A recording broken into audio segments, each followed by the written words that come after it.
guys in the dark.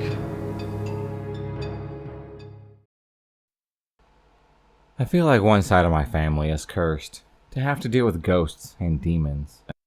This is all true, but a lot may sound made up. I promise you that they are not. I feel like I'm late to the party, and this will be buried. I'll start back as far as I know.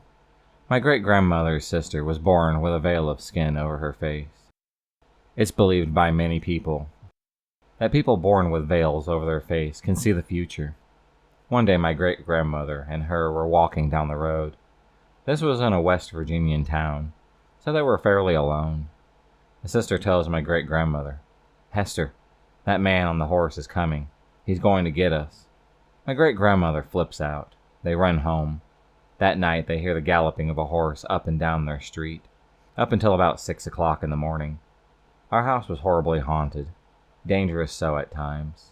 Eventually a priest had come in and blessed the house, sealed all of the portals to stop the spirits from coming through. We used to have this painting on our wall. It was a cabin with a path leading down from it. If you stayed up late, you could see people walking down that path. We eventually got rid of it though. Later on we did have another painting. I hated this painting. My mom hated this painting. Everybody hated this painting except for my father. He found it in a dumpster at work, decided that it would be nice on our wall. It was this old cabin with a large evil-looking tree next to it. Just looking at it would creep the fuck out of anyone. Even thinking about it, I'm getting chills right now. Seriously, that painting, or whoever had painted it, just screw them. We were going to throw it away, but my cousin had wanted it. They took it, and they started hearing things in their house. My cousin had burned it, and the noises suddenly stopped. We recently moved from the formerly haunted house, and I always felt like I was being watched, as did everyone else in that house. We used to see all the shadows dancing on the edges of our vision and everything like that. Sometimes while walking up the stairs, I knew something was right behind me. I just knew it. Sometimes my legs would lock up from the fear, and I'd have to call my mother to help me. How I slept in the basement of that place, I'll never know. This is one that most are inclined to believe. My dad had witnessed it, and he saw the aftermath of it. One night my brother screams, "Wake the hell up! I just saw Mary in the kitchen." Mary was the real mother of my adopted sister. She died unexpectedly, and her real dad had went to prison. He had saw her going from the sink to the basement door. My dad and my brother go down there. I shit you not, my brother was picked up and thrown across the basement over a workbench. My dad and brother had ran upstairs. My brother yells, "Wake the hell up! Something is in the house. It's trying to kill me." Everyone wakes up, and we all move our beds to the living room so that we could all sleep together. Me, being at the ripe old age of 5, sat on my mother's lap while she helped my brother stop the bleeding. He had some deep, nasty scratches all down his chest and his stomach, and a few of them were on his face. Scratches that could only be caused by human nails. He still got the scars to this day, but most are hidden under his tattoos. We had stayed because my whole family is super stubborn, and it was 4 in the morning at the time. For a month straight, everyone had slept together in that living room. Now on to the ones that I have only been told about, and I don't remember. We had a pool table in our basement for a while. You could see and hear the pool balls flying back and forth like the bastards were having a game. Before we had any pets, my mom had heard a deep, guttural growl in the laundry room while doing some laundry. Now this one would have been an animal, but that was a pretty loud growl according to my mother. Another one had to do with people that I had never met. My mom saw it happen though, and I trust her. I fully expect you all to call this bullshit, and I'm just okay with that. It happened, and it's true.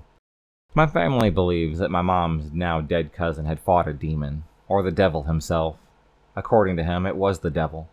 He had always been deeply religious, but in the years leading up to this, he had struggled with drug addictions. One day, he's down in the basement, and his dad and mom hear him screaming and a bunch of loud crashing noises. They run downstairs, and the cousin is being whipped back and forth, sometimes being thrown into walls, being lifted into the air and everything. They try to hold him down, but he yells, "You've got to let me do this. If you don't, he's going to win, and he's going to take me." For the next 12 hours or so, they watched their son fight this devil. They say that they could feel his presence, that it was deeply inhuman and wrong. They called a few members of their church and family, and they all had stood down there praying for him. After a while, it just suddenly stops. Somehow he resisted, and won. He had to go to the hospital and everything, obviously. He had a lot of cuts and scratches, and a few broken bones in his body. I was born and raised in North Dakota. Back when I was in high school, a group of us would research murders that occurred out in the county. We would go out to find the scenes and film the exploration at night. This was about 2 years before the Blair Witch Project. It was something to do while we got wasted on shitty beer and teenage bullshit. Eventually, we had ran out of places to go. There were very few people and few murders. We got really good at finding abandoned farmsteads by driving dirt roads and looking for the signs. Rut roads, deliberate tree groves, and old mailbox posts were common markers. We were out looking when we spotted a tree grove that was out of place. Sure sign. We drove through the field and discovered an old, but not too old house. It had padlocks on the outside doors that were knocked off pretty easily. We dispatched of them and entered into the kitchen. There were 6 of us, all with flashlights. We lit up the kitchen dining area fairly easily. The table was the initial thing that you noticed. It was strange because of how normal it had looked. It was set for a meal, and not a bowl was out of place. Only thing was, we'd been in a dozen of these houses, and place settings were a first, especially unbroken ones. As we got to investigating the area, we found the fridge had the disgusting remnants of a full stock, and the cupboards were full of canned and dry foods. This was also a first. One guy found mail in the counter from early June 1978. Another found a creepy-ass TV guide in the living room with UFOs on the cover. All the family photos were hanging up.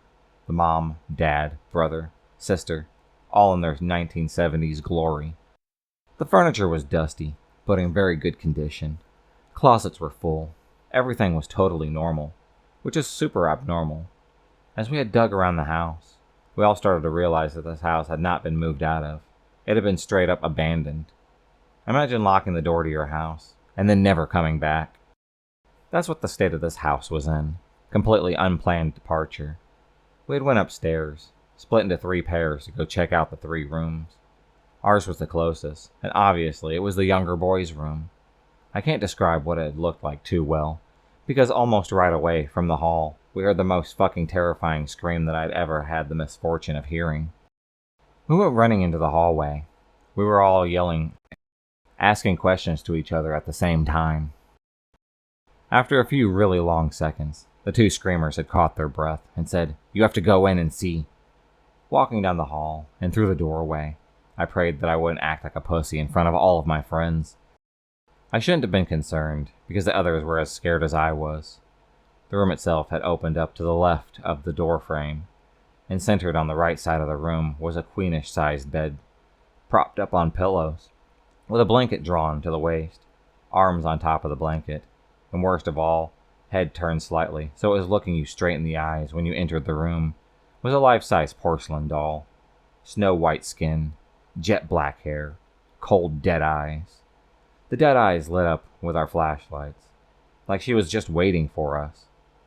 If the head hadn't been turned, I could excuse it, but it was turned, ready for when we walked in, ready for 20 years. Hasty exits were made down the stairs and into the car. It was during the ride that we started to get even more creeped out when we realized that even though the house had been abandoned, someone had taken the time to set up that damn doll, not packing food, clothing, or family photos. Setting up the doll was one of the last things done in this house. We researched their names, but we got nothing. No tragic car accident, no grisly massacre, no extended family. Just a tacky time capsule in the middle of nowhere. We found out that the county had taken possession of the land for non-payment of taxes. Explains the locks, but never tracked down any more information on what happened to them, or why they had left that fucking doll there.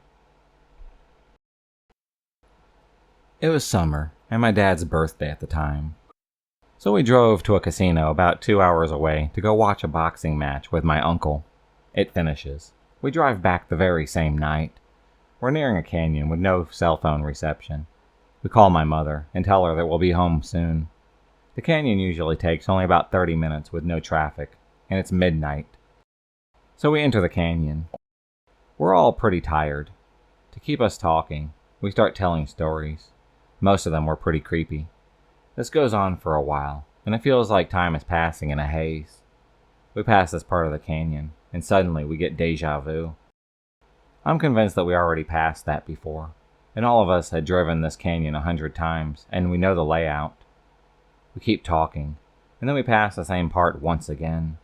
This time, I point it out, and my dad and uncle notice it this time. It's 1 o'clock in the morning, and we're still not home. We all start to freak out. We stop talking and watch the road slowly pass by us. Now that we're paying attention, though, time seems to catch up with us. We exit the canyon around 1:15 a.m. and call my mother, who is freaking out that she hasn't heard from us. We still to this day have no idea where that extra 45 minutes went. I was a bus driver for about 5 years in Alaska. I drove hotel buses and tour buses. Working in the tour industry, you answer a lot of silly questions about your state. Like, can we see Russia from here? Is that Russia over there? Can you take American money for tip? I've come a few feet away from plowing a 54-passenger motor coach into a moose and a brown bear crossing the highway at the worst times. Separate incidences, though. The brown bear incident forced me to lock up the brakes and freak out a bunch of passengers. So there was that. Then there was a guy who stole my iPhone 4 when I dropped him off at the airport. This was back in 2010, when this model had just come out, and it was my very first iPhone. Stupidly, I left my phone in the cup holder of the driver area while I went to offload luggage from the back of the bus. I came back, started driving away back to the hotel. I reached for my phone, and then realized that it was not there.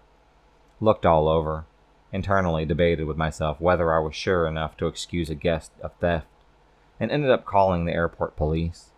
The guest, who was the only one on the bus when I had dropped him off, gave me his room number that he was checking out, and all of his airline information. I was able to get his name from the hotel system, pass it on to the police. I got him right when he was about to board that plane. After a small interrogation session by them, he had given up my phone, with a SIM card already thrown away. The sad part was that he had his 5-year-old kid with him. All in all, it taught me a lesson not to leave my stuff lying around like that. If you enjoyed this video, please subscribe, like, and hit the bell for notifications on future videos and become a stalker of the night. And I'll see you next time.